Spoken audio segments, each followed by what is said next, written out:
Thank you for tuning in to Entertain the Geeky, your source for nerd news. Ladies and gentlemen, we have late breaking news here with Entertain the Geeky. First and foremost, moment of silence for Steve Dillon. Steve Dillon was, if for those who don't know, an artist who gained fame and popularity working with Garth Ennis on such titles as Preacher, which he helped co-create. And he pretty much followed Garth Ennis around where Garth Ennis went. They redid Punisher to make Frank Castle a badass character again and not Heaven's bitch anymore. Yep. He did the artwork on The Boys with Garth Ennis, and he was a talent. You can argue how good of a talent he was, but the fact remains he brought words to life in a way that few can. Absolutely. And the comic world is... not the same without you, man. Nope. So our thoughts go out there to his friends and family. And, that's a thing. Absolutely. On a lighter note, this has been a crazy week, man. Holy fuck, has it been a crazy week. So, let's start off here. Okay. Marvel launches this Guardians of the Galaxy 2 trailer. Ooga chaka chaka chaka. Ooga ooga chaka. And... it's amazing. It looks great. Like there was no plot given in this trailer. We have no idea what the Guardians are doing. It was just enough to be fun. But yeah, and it harkens back to the first movie. Well, it kept that very lighthearted aspect that all of that the first Guardians movie really captured well. When Batista hugged Chris Pratt, I lost. That was magical, man. And then at the very end, seeing Baby Groot. Oh yeah, Baby Groot just kind of. Baby Groot. Yeah. I am Groot. I am Groot. That awesome, man.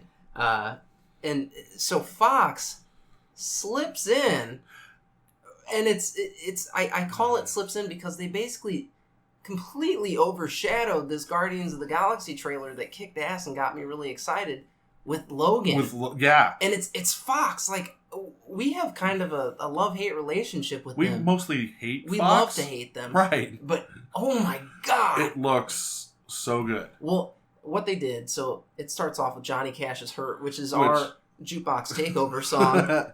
And, man. And it went, and like, you see the old battered Logan. Like, a decrepit Professor X. Old as shit, like on his last legs. And Patrick Stewart hasn't aged in 30 years. They used so much makeup to make him look this old. It was awesome. The trailer far surpassed my expectations of what this movie was going to be. I wasn't really excited about it. And it's, again, I was just scared it was going to be another Fox thing. But it still could be. It could be, but man. But watching that trailer, there was no feeling of fear that I got like when I watched X-Men First Class trailers or any of the X-Men trailers. Or for that one, even the Deadpool trailer, I was kind of like, the Deadpool trailer, I was pretty stoked. But I was stoked for Deadpool, but there was still that chance that they could mess this up. With Deadpool, you knew they weren't going to really mess that up. So, big news with Deadpool, though. Tim Miller drops out as the director. Really? Yes. So apparently him and Ryan Reynolds were having some creative differences as far as it pertained to choosing a cable. Ah. So Tim Miller said, I'm parting ways here. Interesting. That, okay. I have an issue with it. I have an issue with this on the sense that while Ryan Reynolds is Deadpool now, it's not a Ryan Reynolds movie. I think Ryan Reynolds creatively has such a hand in this, though, especially after the success of the first one. That then go behind the camera and direct this movie and make it your creative thing. Like that. Like, I get that actor and director relationships are a symbiotic one. Yeah. But the director is the one. No one is going to say Ryan Reynolds did a bad job in Deadpool. They will say Deadpool was a bad movie, but they will blame the director. I mean, we saw Ryan Reynolds do a bad job as Deadpool once. Yeah. In a bad movie. But no one blamed Ryan Reynolds. No one said Ryan Reynolds was horrible. Everyone said that movie was bad. They did. And they hammered the director and they hammered Fox. They didn't hammer Ryan Reynolds or any of the actors in the movie. No, they didn't. And that was kind of a miracle. So in and of itself. So Ryan Reynolds, like if he wants to have that creative control, then get behind the camera and direct the movie. You can still star in it. Maybe we'll see that. And I'm okay with that. But the idea that you're forcing a director who when you make a movie, it's the director's vision that you're getting. He's the one that is making the movie. Everyone else has parts to play. And you're basically, like that'd be like you walking up to your boss and saying, we're going to do this way. Yeah, we're going to do it this way. And if you don't do it this way, I'm going to quit. Or you're not going to hire that guy. Well, that's the thing. They don't have a Deadpool without Ryan Reynolds. They really don't. Whatever, you can recast him. You could, but come on. Yeah, I'm not saying it would be a good idea, but still, at the same token, it's kind of that's kind of an egotistical move for Ryan Reynolds, I think. It might not have been an ego thing with him, though. It might have been, hey, this guy needs to play it. And Tim could have been like, hey, this guy needs to play it. Yeah, but ultimately, it's not really Ryan Reynolds' choice. I hate to say that. Well, ultimately, it falls on the studio. Let's be real. The people with the money. And where Tim and Ryan might both be producers for this, Fox ultimately has all the cash money here. It's true. And if Fox says neither one of those two work, yeah, we want to hire Steven Seagal to play Cable. And I think Fox learned their lesson in a serious way because the first Deadpool movie was so successful because fans petitioned and because they gave the creative control to the right people. Well, Fox also didn't give them a lot of money. No, they didn't. And this movie's budget was quite a bit higher. Yes. The new one. But it's weird. It's really weird. And Guardians of the Galaxy's director, Mr. Gunn, God, what's his first name? James Gunn, that's right. James Gunn was like, I am actually really bummed out to see Tim go. Yeah, I think Tim did a fantastic job directing the first Deadpool. I mean, the first Deadpool movie was such a breath of fresh air. And the way that they managed to poke fun at their studio in it was amazing. And still get to keep their movie was magical. But no, Logan looks really good. Quickly switching topics to video games, we got a Red Dead Redemption 2 trailer. We did. Which looks good. I have no idea what the storyline is. Everybody's stoked about that game right now. Yeah, this is the third Red Dead game. Yeah. So that's going to be amazing. Battlefield 1 dropped. Battlefield 1 did drop. Which I've been playing the shit out of. It looks amazing. It's really good. It looks fantastic. I will tell you this. It is a hard game to play. I've not got my feet wet in that one yet. Download the demo. You get 10 free hours to play it. I might do that. Full game, 10 hours. It's a lot of fun. It's a lot of game. Yeah, I know. I haven't purchased it yet because I'm, Still in your 10 hours? I'm in my 10 hours. That's a really good idea, too. Yeah, why spend $60 when most games after about 10 hours I'm done with anyway, but... They're going to hook you in with this 10 hours. Yeah, right, and they know it. That's actually brilliant. My hat's off to you guys. Yeah, that's a really good thing that they're doing. But yeah, Battlefield 1's really good. Any good news in the form of other games that we got? I mean, everything's been pretty far overshadowed by Battlefield, honestly. You've got Red Dead's trailer, which has been a huge thing, and then Battlefield, and nobody else is really talking about much else. Well, what about like board and role-playing games? Anything good on that front this week? I mean, role-playing games, we actually have a huge thing happen this week. Stay tuned. On the air, we're going to be playing Merrill's Truck Stop in Maine.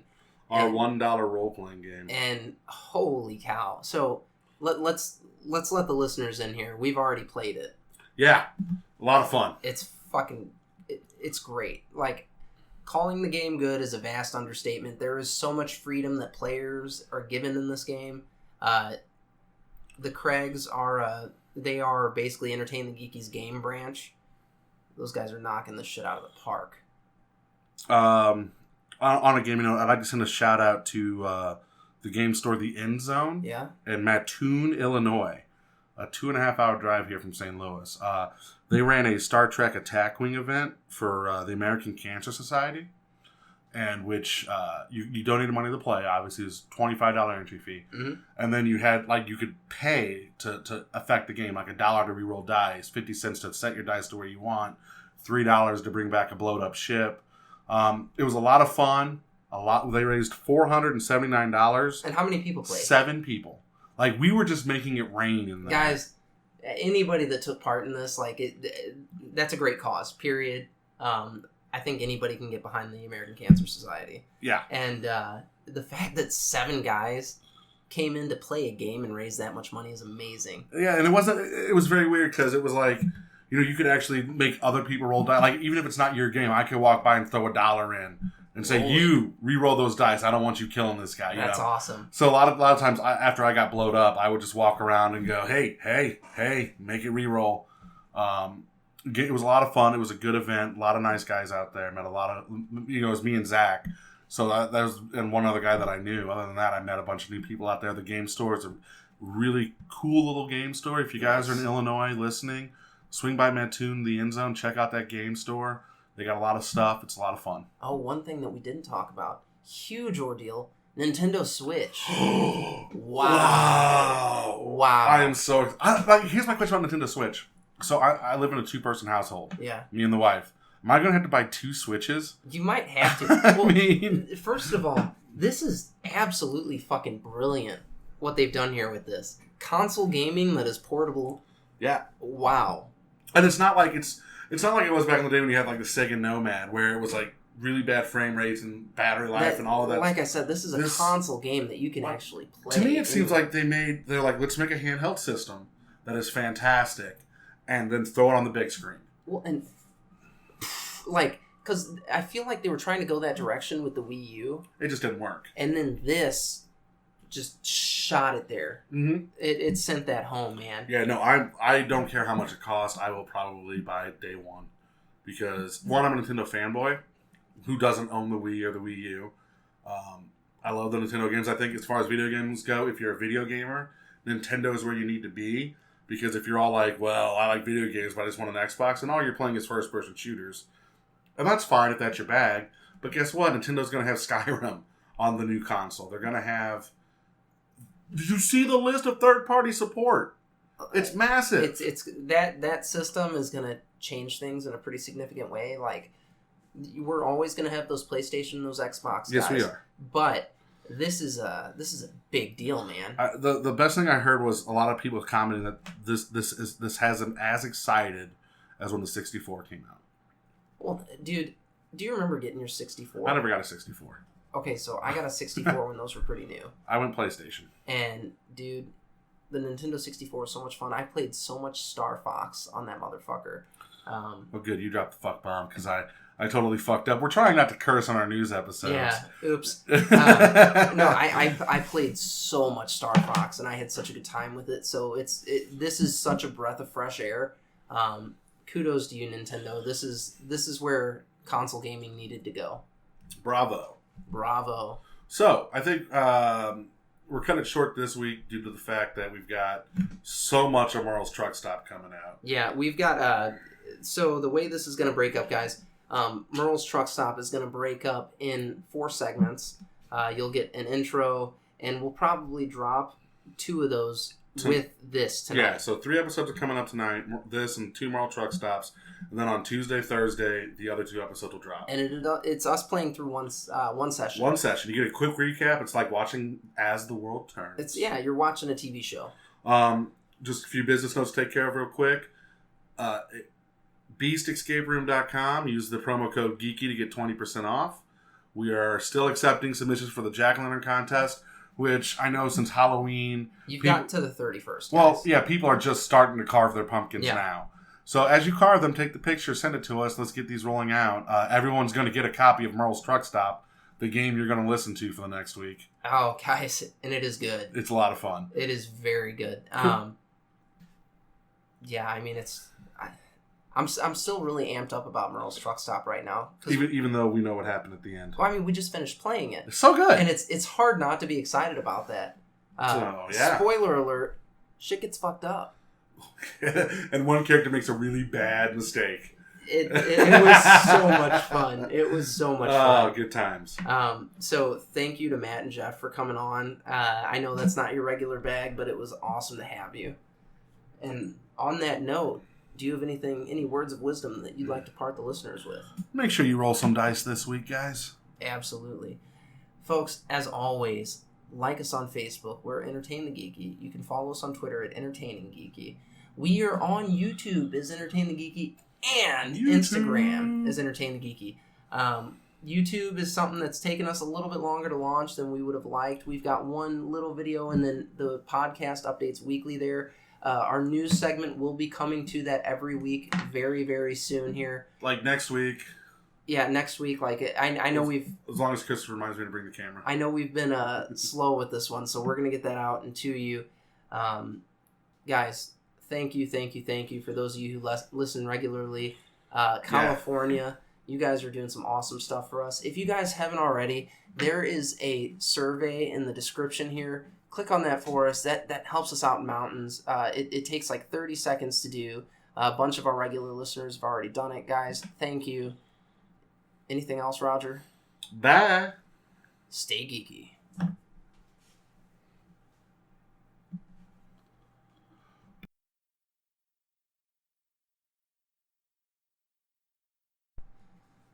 So, yeah, Merle's truck stop happened. It was really fucking good. Like, I'm not gonna lie, I had reservations. Like, I read the rules and I was like, the rules are very, very good, very crisp. But in my mind, I couldn't see how they played out in the game, and it was fantastic. Yeah, I printed off a copy of it and read through it, and I was like, wow. Yeah, this is like how complete it was on one piece of paper.